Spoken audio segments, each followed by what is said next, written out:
আসসালামু আলাইকুম সবাইকে। আজকে আমরা কথা বলবো হইতেছে ঠিক এই জিনিসটা নিয়ে। দ্যাটস ইট, আশা করি দেখতে পাচ্ছ।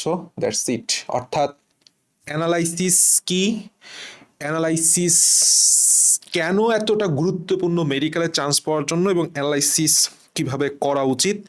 যেই কথাগুলা কোনো কোচিং সেন্টার বলে না তোমাকে, বা যেই কথাগুলা আসলে কোচিংগুলা আমাদেরকে শিখায় না, সেই কথাগুলাই আজকের এপিসোডে আমরা আলোচনা করব। এবং ইনশাল্লাহ এইটা তোমাকে সবচেয়ে বেশি সাহায্য করবে মেডিকেল অ্যাডমিশনে। আমি আবারও বলতেছি আজকের যেই কথাগুলা আমি বলবো আজকের সেশনে অ্যানালাইসিস নিয়ে, মেডিকেলে তুমি চান্স পাবা কি পাবা না, তুমি যদি ফার্স্ট টাইমার হয়ে থাকো কিংবা তুমি যদি সেকেন্ড টাইমার হয়ে থাকো, তোমার এই ভিডিওটা সবচাইতে বেশি গুরুত্বপূর্ণ।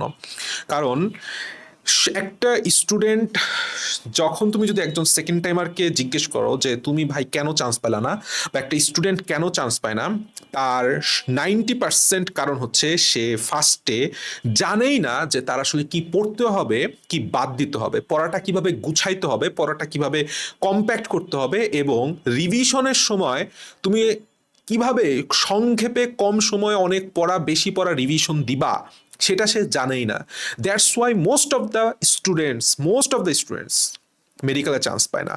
তার মেইন একটাই কারণ, সেটা হচ্ছে অ্যানালাইসিস ক্লাস। আমাদের fight back 2.0 second time dedicated যেই প্রাইভেট ব্যাচটা আছে, সেখানে 18 তারিখ থেকে শুরু হবে। এবং আমি বারবার বলতেছি যে এই অ্যানালাইসিস ক্লাসটা হচ্ছে ফাইট ব্যাকের ভিত্তি।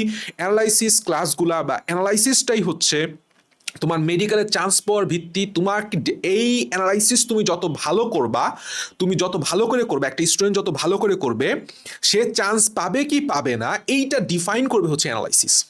ম্যাক্সিমাম স্টুডেন্ট যারা ফার্স্ট টাইমার চান্স পায় না, ফার্স্ট টাইমে চান্স পায় না, সে কি বলে যে ভাই আমি আসলে কোচিংয়ে ভর্তি হয়ে গেছি, শেষ 3 মাস অনেক পড়ছি বাট চান্স হয় নাই। কারণ কি? কারণ সে আসলে জানেই না কি পড়তে হবে, কি বাদ দিতে হবে। এবং আর একটা গুরুত্বপূর্ণ বিষয় হইতেছে, অ্যানালাইসিসটা আসলে শেষ 3 মাসে করা যায় না।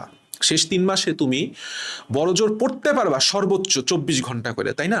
কিন্তু অ্যানালাইসিসটা করার জন্য তোমার একটা টাইম দরকার, মিনিমাম 15 থেকে 20 দিন, যেটা আসলে শেষ 3 মাসে ওই অ্যাডমিশনের পিরিয়ডের যে 3 মাস, সেই অ্যাডমিশন 3 মাসে তুমি এটা এত টাইম পাবা না। কোচিং এই টাইমটা তোমাকে দিবে না, তোমাকে দাবড়াবে, তুমি জাস্ট একটা দৌড়াবে একটা রেসের মতো করে, আলটিমেটলি তুমি সাকসেসফুল হইতে পারবা না। সো আমি অলরেডি কিছু পয়েন্ট লিখে রাখছি অলরেডি, যে আসলে কিভাবে আমরা অ্যানালাইসিস ক্লাসগুলো কেন এতটা গুরুত্বপূর্ণ মেডিকেলের জন্য, এবং মেডিকেলে চান্স পাইতে হলে তোমাকে অ্যানালাইসিস করতেই হবে।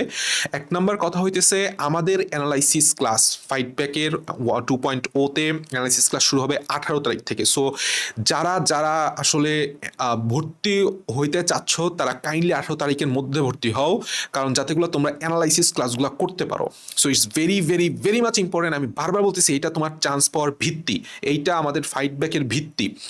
এবং এই 18 তারিখ আগ পর্যন্ত আমাদের একটা ডিসকাউন্ট চলতেছে, তুমি মোরে ক্লিক করলে সেটা দেখতে পাবা।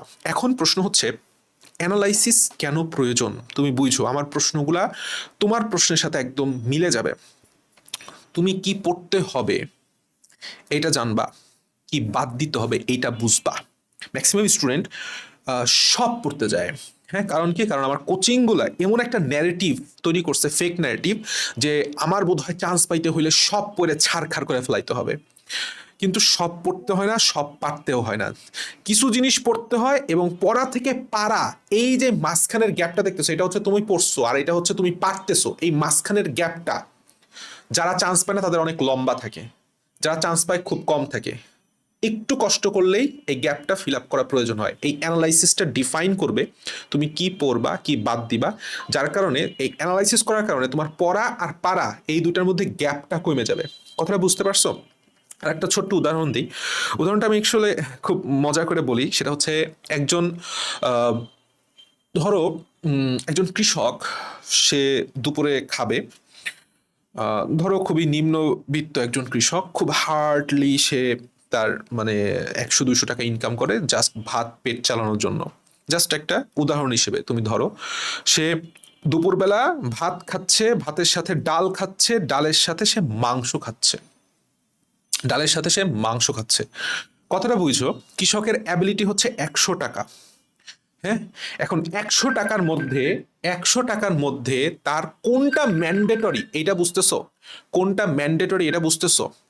তার ভাতটা হচ্ছে নিড, তার অ্যাকচুয়াল নিড হচ্ছে ভাত, যেইটার ছাড়া সে জীবন ধারণ করতে পারবে না, ক্ষুধা মিটাইতে পারবে না।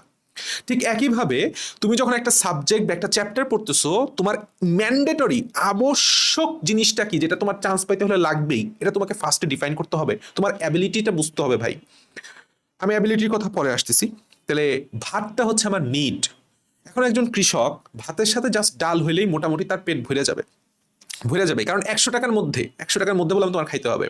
তুমি যদি এখন মাংসের কথা চিন্তা করতেছো, তখন বললাম তোমার বাজেট বাড়াইতে হবে। তাহলে ফার্স্ট কথাটা হইতেছে নিড হইতেছে তোমার ভাত, সর্বোচ্চ নিড হইতেছে তোমার ডাল, আর মাংস হচ্ছে তোমার বিলাসিতা। মাংসটা আসলে কি?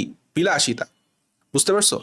ভাত খাইতেছো, তুমি নাস্তা খাইতেছো, ভাত খাইতেছো, দুপুরে লাঞ্চ করতেছো, এটা হচ্ছে তোমার নিড। তুমি কফি খাইতেছো, চা খাইতেছো, এটা হচ্ছে বিলাসিতা।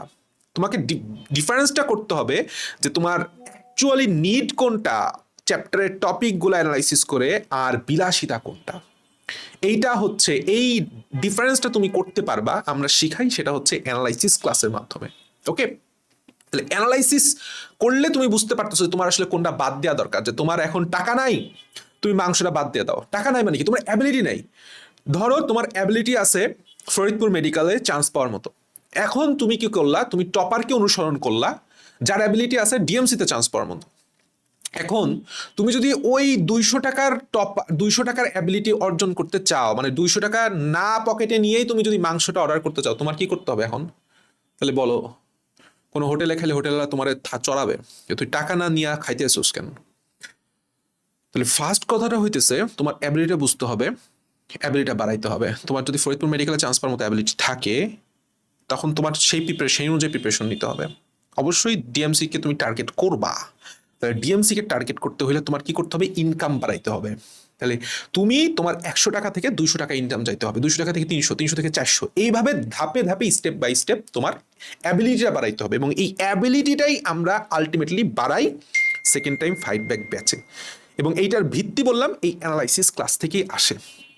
যার কারণে তুমি যদি আমাদের একটা ইউটিউবে পডকাস্ট দেখো, সেটা হচ্ছে নাসরিনের কথাটা শুনো। নাসরিন ফার্স্ট টাইম বোধহয় 54 পাইছিল, 54, এখন পড়তেছে তোমার মেবি ও হচ্ছে সিলেট ওসমানীতে, ইয়েস। তারপরে তুমি যদি রিদমের কথা দেখো, রিদম 56 পাইছিল, এখন পড়তেছে শেরে বাংলা মেডিকেলে। তোর ফার্স্ট টাইমে মার্ক অনেক কম। তারপর হচ্ছে দীপ্তির কথা দেখো, দীপ্তি ফার্স্ট টাইমে মার্ক ছিল হচ্ছে বিলো 40, ও পড়তেছে এখন জামালপুর মেডিকেলে, ফার্স্ট প্রফ দিয়ে দিস অলরেডি, আলহামদুলিল্লাহ। এটা অনেক কষ্ট করছে। তো ওর বললাম অ্যাবিলিটি ফার্স্টে ছিল না, ওর বললাম স্টেপ বাই স্টেপ বাড়াইতে হয়েছে। তো এই স্টেপের ভিত্তিটা রচনা করবে তোমার অ্যানালাইসিস। এখন আর একটা বিষয় হচ্ছে, সেটা হচ্ছে একটা চ্যাপ্টার অ্যানালাইসিস যখন আমরা অ্যানালাইসিস দুইভাবে করাই, একটা হচ্ছে সাল ভিত্তিক অ্যানালাইসিস, যে 2015 সাল থেকে 2025 সাল পর্যন্ত 10 বছরের প্রশ্ন, তোমাকে প্যাটার্নটা বুঝতে হবে। এটা হচ্ছে কোশ্চেন প্যাটার্নটা তোমাকে প্রেডিক্ট করা শিখতে হবে, যে আচ্ছা আমার কোশ্চেন প্যাটার্নে যে পরিবর্তনটা হচ্ছে সেই পরিবর্তনটা সামনে কি হইতে পারে। যেমন তুমি যদি এইবারে দেখবা যে 16, 17, 18, 19, 20 সেম ক্যাটাগরির একটা প্রশ্ন হয় মোটামুটি, তবে যদিও 18 সালে অনেক হার্ড হয়েছিল, আবার 21, 22, 23, 24 প্রায় সেম ক্যাটাগরি, প্রায় সেম। আবার 25 সালে একটা চেঞ্জ আসলো, এবং এই চেঞ্জটা শুধু মানবিক গুলাবলীর বেলায় না, এই চেঞ্জটা বললাম ইংলিশের কোশ্চেনে তুমি যদি দেখো, সাফিক্স প্রিফিক্স ঢুকানো হইলো। তারপরে আইডেন্টিফাইং এর যে ফ্রেজের কথা, আইডেন্টিফাইং ফ্রেজ বলতেছি, ফ্রেজ অ্যান্ড ইডিয়মসের যে বিষয়টা, এটা বলতে কি বুঝাইতেছে, তাই না, এটা বাংলা মিনিং কি, এটা বললাম খুব বেশি আসছে এবার। তাইলে তোমাকে প্রেডিক্ট করতে হবে যে 80% কোশ্চেন সামনে সেম থাকবে, এবং বিগত 20 বছরের প্রশ্ন অ্যানালাইসিস করে তুমি ভাবতে পারবা এবং তুমি প্রেডিক্ট করতে পারবা যে তোমার সামনে যে মেডিকেলটা আসতেছে সেখানে কি কি কোশ্চেন, কি কি প্যাটার্নের পরিবর্তন হইতে পারে। অর্থাৎ 80% সেম প্যাটার্ন থাকবে, 20% প্যাটার্ন সবসময় প্রত্যেক বছরই সাধারণত চেঞ্জ হয়। যখন একটা মানে মেডিকেলের কোশ্চেন দেখবা 3-4 বছর পর পর একটু চেঞ্জ হয়, তো এবার যেহেতু চেঞ্জ হয়েছে, সামনে এবার গ্যারান্টি দিয়ে বলতে পারি 80 to 85% সেম থাকবে, 10 থেকে 15টা কোশ্চেনের প্যাটার্ন চেঞ্জ হবে। তো এই চেঞ্জ প্যাটার্নটা আমরা শিখাই হচ্ছে অ্যানালাইসিসের মাধ্যমে। এটা একটা কন্টিনিউয়াস প্রসেস। ফার্স্টে অ্যানালাইসিস তুমি করতে একটু তোমার সময় লাগবে, বাট যখন আমরা তোমাকে সেই শিখাই দিব এবং তুমি মোটামুটি বারবার অ্যানালাইসিস করতে করতে করতে যখন এটা মাস্টার হয়ে যাবা, তখন আসলে তুমি অ্যাকচুয়াল মজাটা পাবা, যে আরে এত বড় একটা অধ্যায় 1 ঘন্টা তুমি কমপ্লিট করে ফেলাইতেছো এবং তোমার নাম্বার বাড়তেছে। এবং তুমি ধরতে পারতেছো যে কোন প্রশ্নগুলো মেডিকেল আসতে পারে। শোনো, সবসময় মনে রাখবা, কোচিং এক টাইপের প্রশ্ন করে, মেডিকেল টোটালি আলাদা প্রশ্ন করে।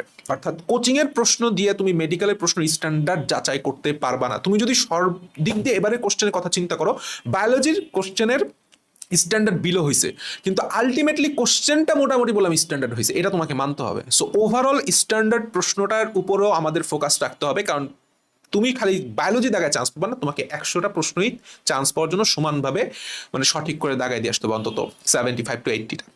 তো এটা হচ্ছে আমাদের সালভিত্তিক অ্যানালাইসিস। 2 নম্বর হচ্ছে আমরা চ্যাপ্টার ভিত্তিক অ্যানালাইসিসের একটা সুযোগ দেই। চ্যাপ্টার ভিত্তিক অ্যানালাইসিস করলে যে প্রত্যেকটা চ্যাপ্টার আগে তুমি কিভাবে চ্যাপ্টারটা অ্যানালাইসিস করবা, এই অ্যানালাইসিস করার কারণে তুমি আসলে বুঝতে পারবা যে এই চ্যাপ্টারের নিড কোনটা, এরপরে এই চ্যাপ্টারের আসলে তোমার কি বলবো ফার্স্ট ফার্স্ট রেঞ্জের বিলাসিতা কোনটা আর সর্বোচ্চ লেভেলের বিলাসিতা কোনটা। এখন তোমাকে কিভাবে পড়তে হবে, আগে তোমার নিড পূরণ করতে হবে, এরপরে তোমার বিলাসিতাটা পূরণ করতে হবে। তো নিড এবং বিলাসিতা এর মাঝখানে যে গ্যাপটা, এটা হচ্ছে তোমার কনফিউশন, যে তুমি বারবার পড়তেছো বাট ভুলে গেছো। হ্যাঁ, বারবার পড়তেছো বাট তুমি এটা পারতেছো না। এই জায়গাটাই হচ্ছে আমাদের ক্লাসের প্রয়োজনীয়তাটা আছে। যে ফাইডব্যাক টুতে বা ফাইডব্যাকে আমরা যেভাবে ক্লাসটা নিয়ে থাকি, ইনশাল্লাহ প্রত্যেকটা ক্লাসে আমি নিব, আমি যেভাবে ক্লাসটা নিয়ে থাকি যে প্রবলেম বেসড ক্লাস, যে ভাই এই জায়গাটা তোমার প্রবলেম হবে, এই জায়গাটা তোমার এইভাবে পড়লে তোমার মুখস্থ হবে। অর্থাৎ 80% আমরা চেষ্টা করি যে 80% যে কনফিউশনটা যেন পড়ার 80% পড়া যেন একটা চ্যাপ্টারে তার ক্লাসে কমপ্লিট হয়ে যায়।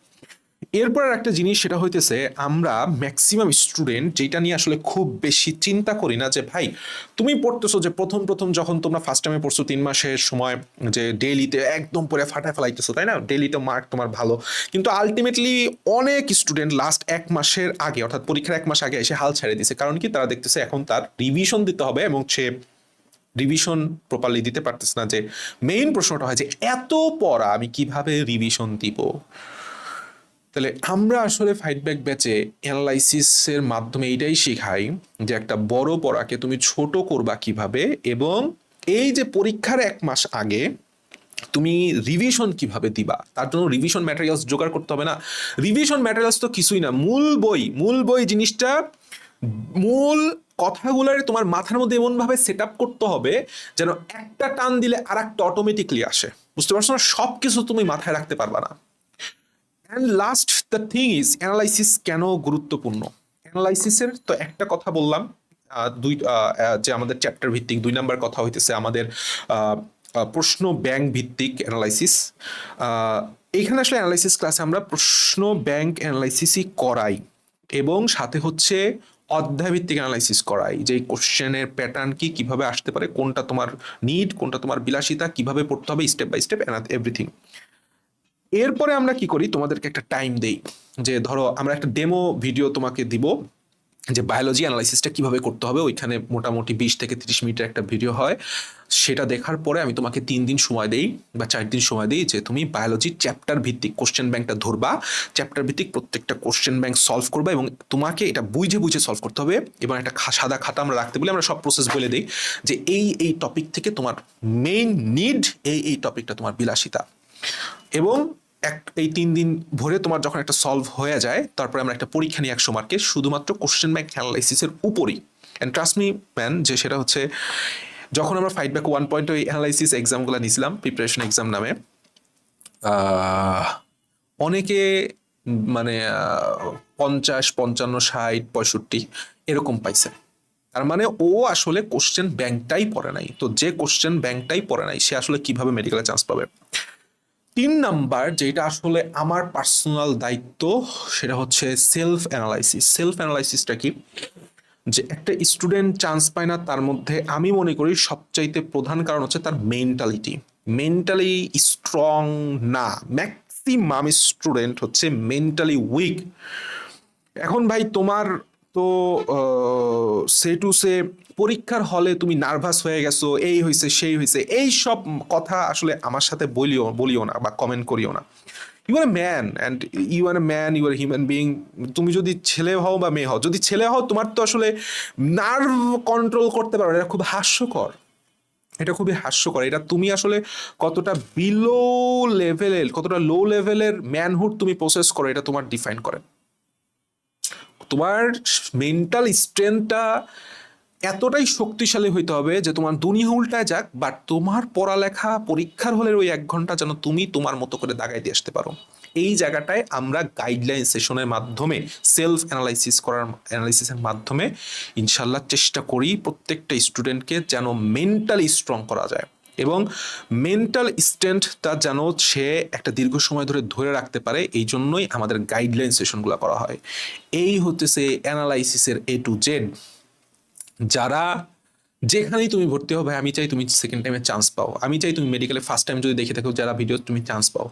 আমি যে কথাগুলো বললাম এই কথাগুলো তুমি মেনটেন করে চলার চেষ্টা করো যেখানেই ভর্তি হও। আমার বেলায় তো এই কথাগুলো বলার কিছু ছিল না, আমি তো থেকে শিখছি, শিখে আমি নিজে নিজে অ্যাপ্লাই করছি। যারা সেকেন্ড টাইমে ফাইট ব্যাক আসো, আমি সর্বোচ্চ চেষ্টা করব প্রত্যেকটা জিনিস, প্রত্যেকটা অ্যানালাইসিস হাতে ধরে শেখানোর। আজকে এই পর্যন্তই। Best of luck, tata.